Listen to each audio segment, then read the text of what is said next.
এটি অপুর কলম। ইংলিশে কি হবে?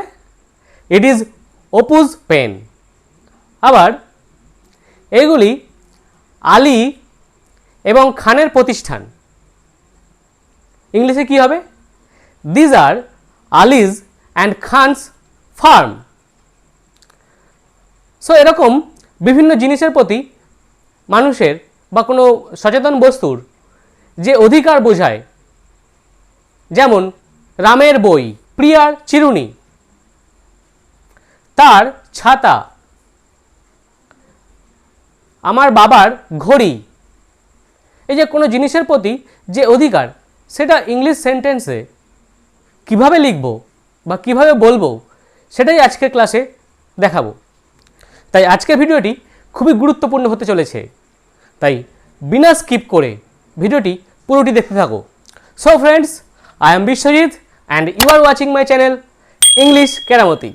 So let's start. Possessive of noun. Headline দেখে বোঝা যাচ্ছে পজিটিভ কথার অর্থ অধিকার, কোনো কিছুর প্রতি অধিকার বোঝানো হয়, বা নাউনের প্রতি কোনো জিনিসের প্রতি যে অধিকার বোঝানো হয় সেটাই আজকে আমি দেখাবো কিভাবে অধিকার বোঝানো হয়। ফার্স্ট সেন্টেন্স কি আছে? এটি অপুর কলম। কি হবে ইংলিশে? ইট ইজ, মানে ইহা হয়, it is Apu, AP Apu pen. It is Apu's pen.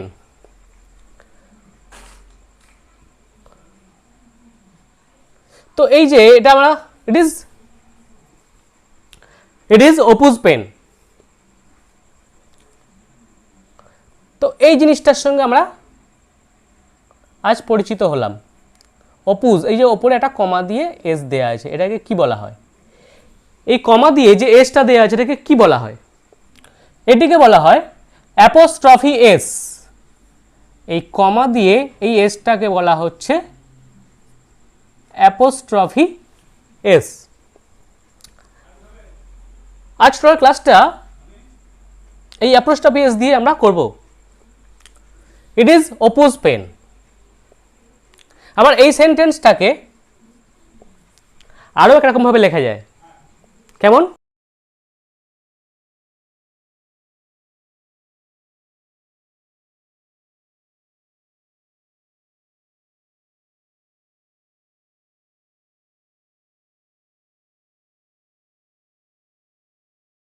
It is the pen of Apu.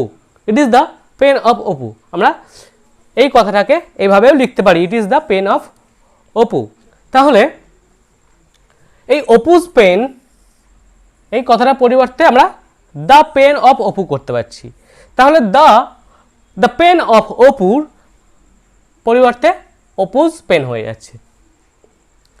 তাহলে দ্য পেন অফ অপুকে চেঞ্জ করে আমরা এই অ্যাপোস্ট্রফি এস দিয়ে অপুজ পেন করছি। সো নেক্সট সেন্টেন্স, এটি একটি মেয়ের frock. It is a frock of a girl. It is a frock of a girl. এটাকে অ্যাপোস্ট্রফি দিয়ে কিভাবে করব?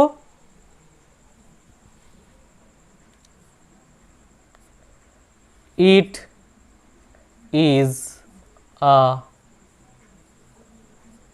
Girls frock. It is a girl's frock. বোঝা গেল? It is a girl's frock. Next, সে একজন ডাক্তারের মেয়ে। আমরা এটিকে ডাইরেক্ট অ্যাপোস্ট্রফি এস দিয়ে করছি। কি হবে? She is a doctor doctor's অ্যাপোস্ট্রফিটা এখানে হবে। She is a doctor's daughter.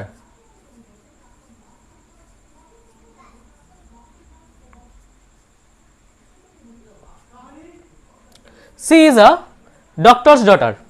আবার ওটাকে ঘুরিয়ে এরকমভাবে লেখা যেতে পারে, ওই রকমভাবে। কেমন? She is a daughter of a doctor. She is a daughter, she is a daughter of a doctor. Next, ছেলেটির বাবা একজন কৃষক। ছেলেটির বাবা একজন কৃষক। The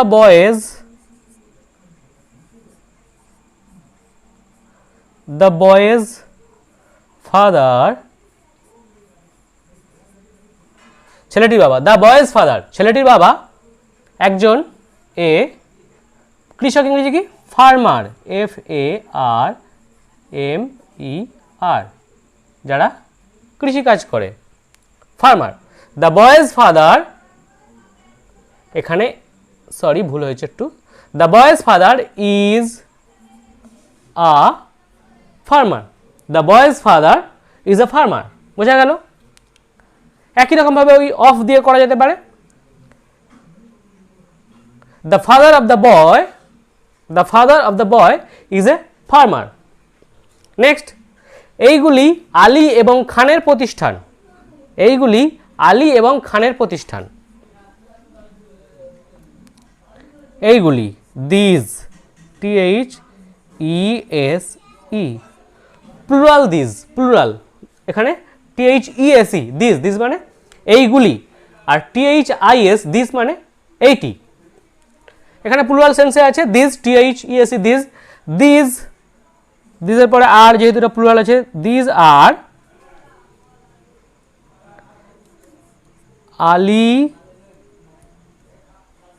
all is, ALI, all is and KHAN, Khan's farm, প্রতিষ্ঠান ইংরেজি farm, FIRM, farm. These are Ali's and Khan's farm. Next আমরা এইদিকে যাব। এটি একটি মেয়েদের কলেজ। এটি একটি মেয়েদের college. This is a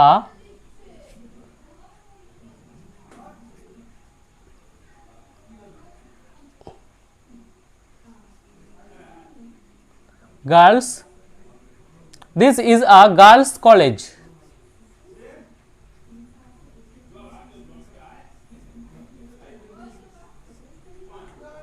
This is a girls college. এবার এখানে গার্লস লিখেছি, কিন্তু অ্যাপোস্ট্রফিটা কোথায় দেব? অ্যাপোস্ট্রফি এসটা কোথায় দেব, অর্থাৎ কমাটা কোথায় দেব? এটি একটি মেয়েদের বলেছে, তাহলে মেয়েদের মানে প্লুরাল সেন্সে ইউজ হচ্ছে, মেয়েদের। তো মেয়েরা ইংরেজি তো এমনি গার্লস হয়, তাহলে তো এটা একটা নিয়ম আছে, গ্রামারের একটা নিয়ম আছে, যদি প্লুরাল হয়,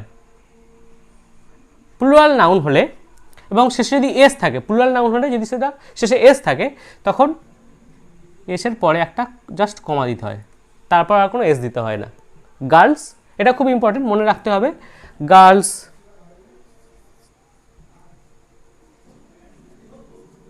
গার্লস প্লুরাল, মেয়েদের। কাউজ, যা কিছু প্লুরাল শেষে যদি এস হয়, যেসব প্লুরাল, ম্যাক্সিমাম প্লুরাল শেষে এস হয়, গার্লস, বয়েজ হতে পারে,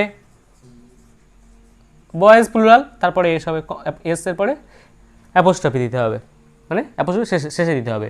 তো সো যেসব প্লুরালের শেষে এস থাকবে, তাহলে সেই এসের পরে অ্যাপোস্ট্রফি কমাটা দিতে হবে।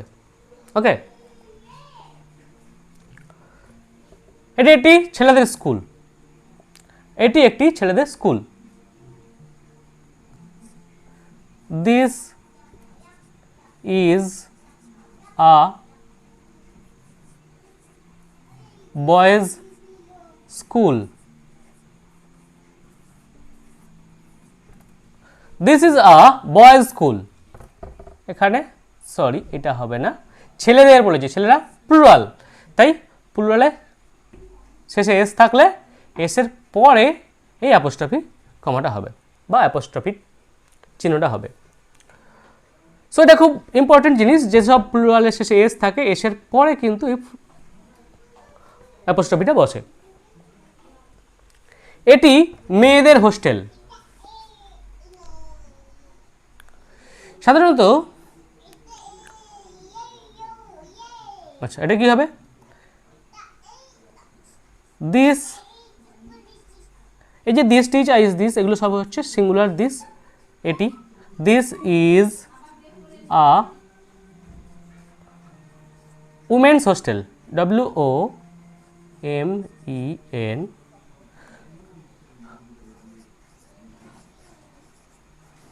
WOMEN, ওম্যান, একটি মহিলা, আর WOMEN, ওম্যান, সিঙ্গুলার হচ্ছে ওম্যান আর প্লুরাল ওমেন। তো প্লুরালের শেষে কোনো এস নেই, তাহলে কি হবে, অ্যাপোস্ট্রফি এস দিতে হবে, কমা দিয়ে অ্যাপোস্ট্রফি কমা দিয়ে অ্যাপোস্ট্রফি দিয়ে এস দিতে হবে।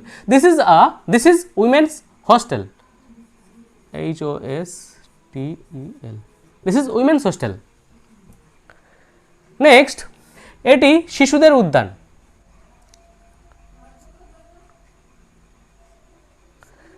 ইট ইজ, দিস ইজও করা যেতে পারে আবার ইট ইজও করা যেতে পারে। It is children's park, CHILDREN, যেহেতু অনেক শিশু তাই চিলড্রেন প্লুরাল, তো প্লুরালের শেষে অ্যাপোস্ট্রফি এস, কারণ এখানে শেষে এস নেই, এখানে এস দিয়ে প্লুরাল করা হয়নি, তাই এখানে অ্যাপোস্ট্রফি এস বসানো হলো।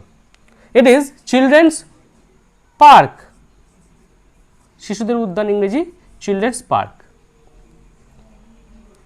তো বোঝা গেল এই সবগুলোই এই ফর্মুলাতেও করা যেতে পারতো অফ দিয়ে, দা অফ দিয়ে, আবার এই অ্যাপোস্ট্রফি এস দিয়ে করা যায়।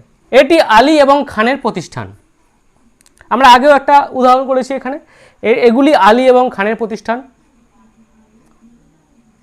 আর এখানে হচ্ছে এটি আলী এবং খানের প্রতিষ্ঠান। This is THIS, this is Ali and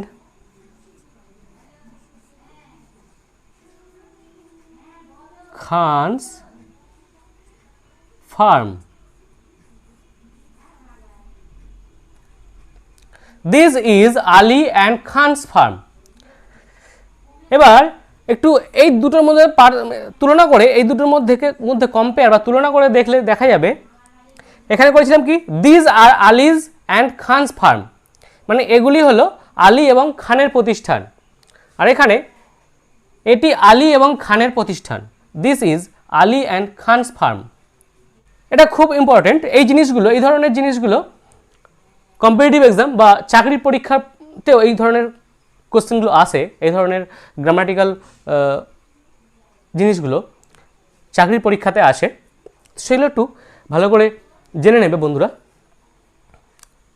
এই জিনিসটাকে, এই ডাউটগুলোকে ক্লিয়ার করে রাখবে, এই কনফিউশনগুলোকে। যখন প্লুরাল সেন্স ইউজ হচ্ছে, অর্থাৎ দুটো ফার্ম আলাদা আলাদা, this are Ali's and Khan's firm, যখন দুজনের আলাদা প্রতিষ্ঠান, আলীর একটা প্রতিষ্ঠান আর খানের একটা প্রতিষ্ঠান, তখন আলীর বেলাতেও অ্যাপোস্ট্রফি এস দিতে হবে আর খানের বেলাতেও অ্যাপোস্ট্রফি এস দিতে হবে, দুটো প্রতিষ্ঠান আলাদা আলাদা। কিন্তু এখানে যখন একটাই প্রতিষ্ঠান দুজনের, আলী এবং খানের, একসঙ্গে চালায়, তখন করতে হবে কি, this is Ali and Khan's firm, Ali আর খান একসঙ্গে লিখে তার সঙ্গে অ্যাপোস্ট্রফি এস দিতে হবে, দিয়ে this is Ali and Khan's firm. তো ফ্রেন্ডস, এই তো গেল সচেতন বস্তু, প্রত্যেকটা মানে মানুষের সঙ্গে বা কোনো জীবজন্তুর সঙ্গে কোনো জিনিসের অধিকার বোঝানো হলো। এবার যদি কোনো অচেতন বস্তুর সঙ্গে কোনো অচেতন বস্তুর অধিকার বোঝানো হয়, তখন কি হবে? তখন সাধারণত এই অ্যাপোস্ট্রফি এস দেওয়া হবে না, তখন অ্যাপোস্ট্রফি এস অবশ্যই দেওয়া হবে না, মানে বেশিরভাগ ক্ষেত্রেই এগুলো দেওয়া হবে না। যেমন চেয়ারের পায়া, দ্য লেগ অফ চেয়ার, বা চেয়ারের পায়াগুলি, the legs of a chair, অথবা টেবিলের পায়া, দ্য লেগস অফ টেবিল। তখন কখনোই বলা হবে না যে টেবিলস লেগ, বা fan's blade, the blade of fan, পাখার যে ব্লেড। তারপর ঘড়ির কাঁটা, দ্য হ্যান্ড অফ ওয়াচ, বা দ্য হ্যান্ড অফ ক্লক, অথবা পেনের রিফিল, পেন্স রিফিল এরকম বলা যাবে না, the refill of the pen. তবে বলা যেতে পারে কিছু কিছু ক্ষেত্র আছে ব্যতিক্রম, যেমন দেশের ডাক, কান্ট্রিজ কল, অথবা সূর্যের রশ্মি, দ্য সানস রেজ। আবার সমুদ্রের গর্জন, দ্য ওশানস রোর। এই ধরনের কিছু জিনিস আছে, এই ধরনের কিছু অচেতন বস্তুর ক্ষেত্রেও আমরা এই অ্যাপোস্ট্রফি এস ব্যবহার করতে পারি। তবে বেশিরভাগ অচেতন বস্তুর ক্ষেত্রে এই অফ কথাটা ইউজ করতে হবে, দা অফ দিয়ে পজিটিভ করতে হবে। সো ফ্রেন্ডস, এই ছিল আমার আজকের ক্লাস। আর যদি এই ভিডিওটি তোমাদের ভালো লেগে থাকে অবশ্যই আমার ভিডিওটিতে লাইক, কমেন্ট এবং শেয়ার করবে, আর আমার চ্যানেলটিকে অবশ্যই সাবস্ক্রাইব করবে, আর পাশের বেল আইকনটি অবশ্যই প্রেস করবেন যাতে এরকম ভিডিও আরও পেতে পারো তোমাদের নোটিফিকেশানে। সো সকলে সুস্থ থাকো, সকলে ভালো থাকো, চ্যানেলটিকে দেখতে থাকো আর ইংরেজি শিখতে থাকো। Good bye.